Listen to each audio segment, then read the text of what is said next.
Hi friends, welcome back to కొత్త రుచి. మరో కొత్త రుచితో మీ ముందుకు వచ్చేసానండి. ఈరోజు చికెన్ పికిల్ ఏ విధంగా ప్రిపేర్ చేసుకుందామో చూసేద్దామండి.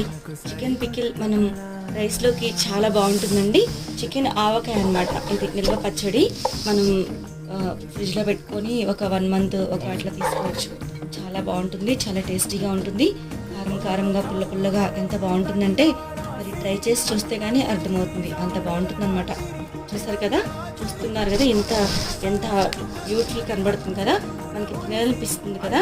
అయితే మనం చాలా సింపుల్గా చాలా టేస్టీగా చికెన్ పికిల్ని ప్రిపేర్ చేసేసుకోవచ్చు అండి. చికెన్ మనం ఇలా నిల్వ పచ్చడి పక్కన పెట్టుకుంటే అప్పుడప్పుడు మనకి సడన్గా మనకి తినాలనిపించినప్పుడల్లా తినేయచ్చు అనమాట. అంత బాగుంటుంది. ముందుగా నేను ఒక ప్యాన్ పెట్టేసుకొని ప్యాన్లో ఒక 7 to 8 క్లవ్స్ తీసుకున్నానండి. అట్లానే ఎలాచి ఒక 3 తీసుకున్నాను. అలాగే స్టార్ అనాస్ ఒక 3 తీసుకున్నాను.